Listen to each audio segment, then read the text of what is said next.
Welcome to my channel.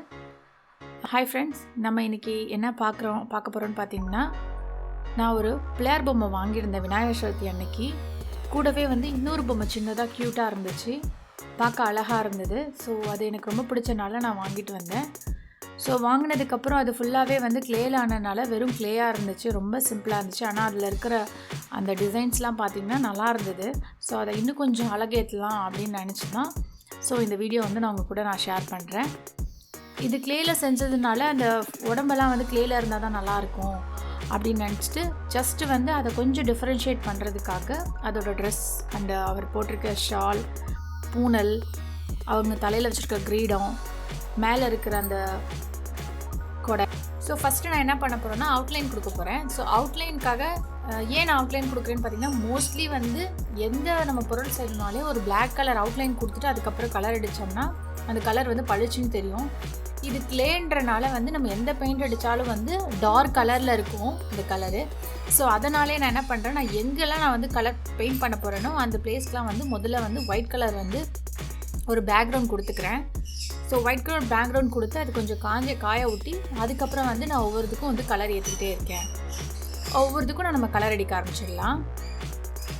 So இப்போ red colour blue colour நான் அடித்ததுக்கப்புறம் அது நல்லா காய விட்டதுக்கப்புறம் அது பார்டர் நான் கோல்டன் கலர் கொடுத்துருக்கேன். நம்ம பொம்மை எந்த பெயிண்ட் பண்ண போகிறோம், ஏதாவது ஒரு க்ளேயில் பெயிண்ட் பண்ண போகிறோம்னா அதுக்கு ஒரு ஒயிட் கலர் பேக்ரவுண்ட் இருக்கணும். அதுக்கப்புறம் அது மேலே நம்ம பெயிண்ட் அடித்தா தான் அந்த கலர் நம்மளுக்கு நீட்டாக தெரியும். ஸோ அதனால் ஃபஸ்ட்டு நான் ஒயிட் கலர் பெயிண்ட் பண்ணிக்கிறேன். அதுக்கெல்லாம் மட்டும்தான் நான் இப்போ பெயிண்ட் பண்ண போகிறோம் இப்போ. ஸோ அதுக்காக நான் என்ன பண்ணுறேன்னு பார்த்தீங்கன்னா, அதுக்காக நான் ரெட் கலர் பெயிண்ட் எடுத்திருக்கேன். ஃபஸ்ட்டு அவர் கட்டியிருக்க அவரோட ட்ரெஸ்ஸுக்கு மட்டும் பெயிண்ட் பண்ணலாம் அப்படின்றதுனால ட்ரெஸ்ஸுக்கு மட்டும் ரெட் கலர் பெயிண்ட் பண்ணிவிட்டு அவர் போட்டிருக்க வேஷ்டிக்கு சைடில் ஒரு கோல்டன் கலர் பார்டர் கொடுக்கலான்னு சொல்லிட்டு வேஷ்டி ஃபுல்லாக ரெட் கலரில் பெயிண்ட் பண்ணிவிட்டு அந்த கார்னரில் மட்டும் கோல்டன் கலர் பெயிண்ட் பண்ணியிருக்கேன், கொஞ்சம் ஹைலைட்டாக இருக்கணும் அப்படின்றதுனால. ப்ளஸ் அவரோட ஷால் போட்டிருந்தாரு. அந்த ஷால் மேலே இருக்கிற மாதிரிலாம் தரல, ஜஸ்ட்டு கையில் பிடிச்சிருக்க மாதிரி தான் இருந்துச்சு ரெண்டு சைடும். ஸோ அதுக்கு நான் ப்ளூ கலர் பெயிண்ட் பண்ணியிருக்கேன். அதுக்கும் அதே மாதிரி தான் அந்த பார்டரில் கோல்டன் கலர் பெயிண்ட் கொடுத்துருக்கேன். அதுக்கப்புறம் அவர் உட்காந்துருக்க சீட்டிங்கில் கீழே பார்த்திங்கன்னா கொஞ்சம் டெக்கரேஷன் இருந்துச்சு, அது நல்லா பண்ணியிருந்தாங்க. பட் அது க்ளேயில் இருந்தனால இன்னும் ஹைலைட்டாக தரல. ஸோ அதுக்கெல்லாம் நம்ம ஒரு கோல்டன் கலர் பெயிண்ட் பண்ணலாம், அது பார்த்தா நல்லாயிருக்கும் அப்படின்னு நான் ஒரு ஐடியா பண்ணி ஸோ அது கீழே உள்ளதுக்கெலாம் ஒரு கோல்டன் கலர் பெயிண்ட் பண்ணியிருக்கேன். ஸோ இதெல்லாம் எல்லா பெயிண்டிங் பார்த்திங்கன்னா இது எல்லாமே அக்ரலிக் பெயிண்டிங் தான் நான் கொடுத்துருக்கேன். எனக்கு அக்ரலிக்கில் ரெட் கலர் இல்லாதனால அந்த ரெட் பதிலாக என்னோடய கிளாஸ் பெயிண்டிங் தான் அதில் பெயிண்ட் பண்ணியிருக்கேன். ஸோ இதெல்லாம் ஓரளவுக்கு முடிஞ்சிச்சு. நெக்ஸ்ட்டு பூனல் நம்மளுக்கு ஒயிட் கலரில் தான் இருக்கும் இல்லையா. ஸோ அதனால் அதை ஹைலைட் பண்ணுறதுக்காக அந்த பூனல்லையும் ஒயிட் கலரில் லைட்டாக அந்த கோடு போட்டு விட்டுருக்கேன், பூனல் தெரியணுன்றதுக்காக. அதுக்கப்புறம் அவர் மேலே தலையில் வச்சுருக்க கிரீடம், அப்புறம் அவர் கையில் வச்சுருக்க அந்த பொருளுக்கும் நான் கோல்டன் கலர் பெயிண்ட் கொடுத்துருக்கேன். அவரோட கிரீடத்தில் சென்டரில் மட்டும் ஒரு ரெட் கலர் டச் கொடுத்துட்டு மித்தது எல்லாமே கோல்டன் கலராக பெயிண்ட் பண்ணிட்டேன்.